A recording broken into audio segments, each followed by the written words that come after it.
Hello everyone, welcome to my YouTube channel Niharika's commerce study. पिछली video में हमने friends scenario manager सीखा था, जो हमें मिला था डेटा टैब के व्हाट इफ एनालिसिस में फर्स्ट ऑप्शन। तो आज हमने उससे आगे करना है, जिसमें हम सीखेंगे आज गोल सीक एंड डेटा टेबल। तो सबसे पहले मैं आपको बताती हूँ गोल सीक होता क्या है। गोल सीक होता है कि जब आपका एक टारगेट होता है आपकी अमाउंट का, कि हमने ये अमाउंट नहीं चाहिए, हमें इस प्रॉफिट में जाना है या हमने इस टारगेट पे पहुंचना है, तो तब उसके लिए हमें क्या क्या चेंजेस करने पड़ेंगे, तो वो आप गोल सीक की हेल्प से करते हो। अब जैसे कि मेरे सामने ये सिचुएशन है कि मेरी शुगर मिल है, जिसमें मैं एक शुगर कंपनी में काम करती हूँ, और यहाँ पे मेरे पास एक क्वांटिटी दी हुई है कि मेरे पास 25 केजी शुगर है और मार्केट में उसकी प्राइस है 45। तो अगर मैं इनको आज के दिन में ही सेल करती हूँ, मेरी कंपनी ने मुझे टारगेट दिया है आज के दिन में ही अगर आप सेल करते हो, तो मैं इसमें देखती हूँ कि मुझे प्रॉफिट कितना होगा, इसमें मल्टीप्लाई करके कि आज मुझे इसमें प्रॉफिट आएगा 1125। अब दोस्तों मेरा टारगेट ये है कि नहीं, अभी मुझे इसका प्रॉफिट थोड़ा सा इंक्रीज़ करना है, लाइक राउंड अबाउट मुझे इसका प्रॉफिट 1300 चाहिए। तो फिर मैं कितनी क्वांटिटी या उसके अकॉर्डिंग कितना प्राइस बेचूं कि मार्केट में मुझे आज के दिन में प्रॉफिट 1300। तो आपके लिए एक गोल आ गया कि आपको इस 1125 रुपये का जो प्रॉफिट है, वो प्रॉफिट आपको सेल प्राइस जो है आपकी 1125 रुपये, वो सेल प्राइस आपको 1300 करनी है। तो तब आप यहाँ पे यूज़ करेंगे गोल सीक, क्योंकि ये आप खुद भी कैलकुलेट कर सकते हैं, बट ये काम जब आप कंप्यूटर से करवाना चाहते हैं तो एक्सेल में गोल सीक ही आपका काम करता है। तो जैसे ये करना कैसे है दोस्तों, देखिए सबसे पहले आपने अपने गोल को, जो टारगेट है उसको सिलेक्ट करके डेटा टैब में व्हाट इफ एनालिसिस पे जाना है, और यहाँ पे सेकंड ऑप्शन आएगी आपके पास गोल सीक। जब आप इस ऑप्शन पे जाएंगे तो यहाँ पे आपको इस तरीके का एक वो डायलॉग बॉक्स देगा, जिसमें वो बोल रहा है सेट सेल, कि किस सेल को आपने इसमें दिखाना है। तो आप इसको टोटल को ही सिलेक्ट करेंगे।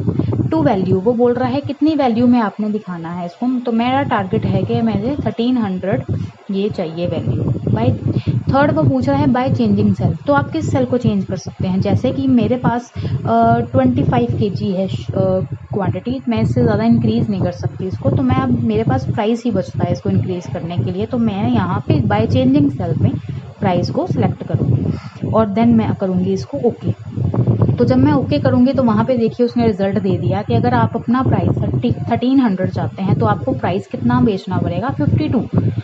ये काम करता है गोल सीक। अब मुझे यहाँ से मेरा पता लग गया कि अच्छा मुझे प्राइस थोड़ा इंक्रीज़ करना पड़ेगा, जिसकी हेल्प से मैं अगर इंक्रीज़ करूँगी तो मुझे इतना 1300 तब मिल सकता है। तो दोस्तों अगर मेरे पास क्वांटिटी की ऑप्शन हो कि मैं क्वांटिटी ज़्यादा कम कर सकती हूँ, तो मैं आपको दोबारा करके दिखाती हूँ कैसे जाना है। आपने गोल सीक पे गए, सेट सेल में मेरा वही चलेगा। टू वैल्यू कितनी चाहिए थी मुझे दोस्तों, 1300 बाय चेंजिंग सेल।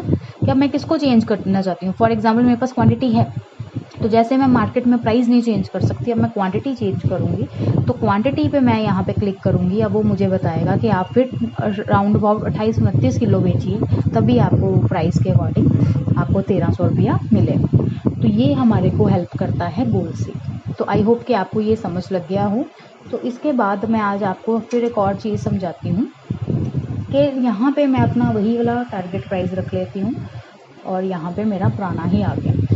अब नेक्स्ट जो मेरा टॉपिक है दोस्तों, वो है डेटा टेबल। यहाँ पे व्हाट इफ एनालिसिस पे थर्ड ऑप्शन जो दिख रही है आपको, ये डेटा टेबल होती है। डेटा टेबल में अब आपको मल्टीपल चीज़ें पता लगेंगी। जैसे फॉर एग्जांपल अगर मेरे माइंड में है कि अगर मैं 25 किलो शुगर बेचती हूँ 45 केजी में, तो मेरे को 1125 रुपीज़ का सेल प्राइस मिलेगा।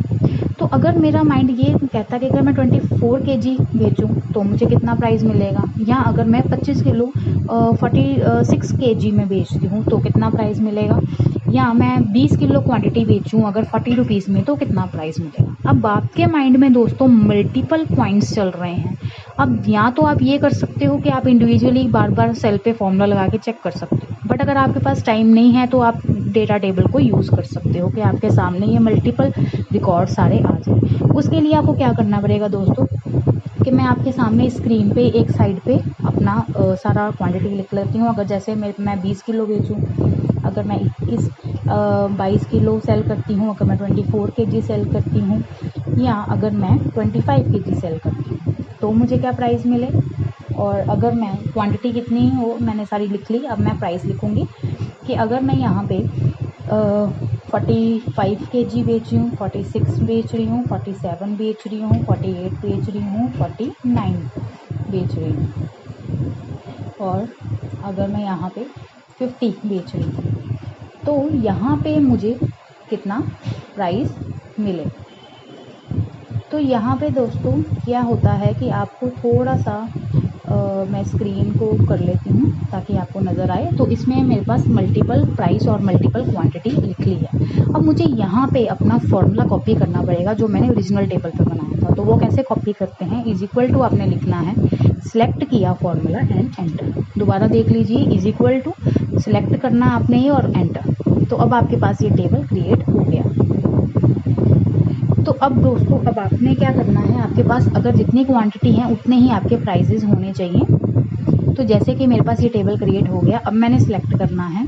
सिलेक्ट करने के बाद मैंने अब डेटा टेबल पे जाना है। वो मुझसे पूछेगा कि आपको रो में क्या लिखना है। तो रो में दोस्तों मेरे पास प्राइस है तो मुझे ओरिजिनल वैल्यू से प्राइस उठाना पड़ेगा। और कॉलम में वो पूछ रहा है आपने क्या लिखना है, तो कॉलम में दोस्तों मेरे पास क्वांटिटी है तो मुझे ओरिजिनल से ही उठानी पड़ेगी। एंड आपने करना है ओके।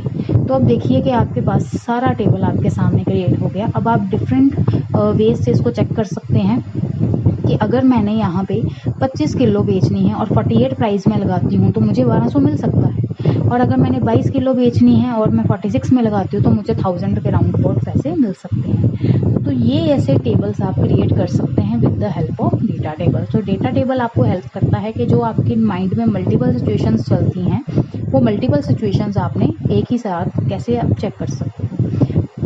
तो इसमें दोस्तों क्या करना पड़ेगा, एक साइड पे आपको एक वेरिएबल लिखना पड़ेगा और दूसरी साइड पे आपको दूसरा वेरिएबल लिखना पड़ेगा। और यहाँ पे आपको सारा अपना फॉर्मूला भी कॉपी करना पड़ेगा। कॉपी करने के लिए आपको क्या करना है दोस्तों, इज इक्वल टू लिखा, सिलेक्ट किया और अपना एंटर किया, तो यहाँ पे आपका फॉर्मूला कॉपी हो जाता है। अब दोस्तों क्वेश्चन ये है कि मैंने यहाँ पे फॉर्मूला कॉपी क्यों किया। अगर मैं फॉर्मूला कॉपी ना करती तो इस टेबल को क्या पता लगता कि इसने मल्टीप्लाई करना है, प्लस करना है, माइनस करना है कि डिवाइड करना है। क्योंकि यहाँ पे मैंने मल्टीप्लाई यूज़ किया तो इसलिए उसको पता लगा कि इन कम्बिनेशंस को आपस में मल्टीप्लाई करना है, तो इसलिए उसने इसको कम्बिनेशंस को आपस में मल्टीप्लाई किया। तो आई होप कि आपको ये गोल सीक एंड डेटा टेबल समझ लग गया हो। सो अगर आपको मेरी वीडियो पसंद आई तो प्लीज़ मेरी वीडियो को लाइक और मेरे चैनल को सब्सक्राइब करना ना भूलें। Thank you so much.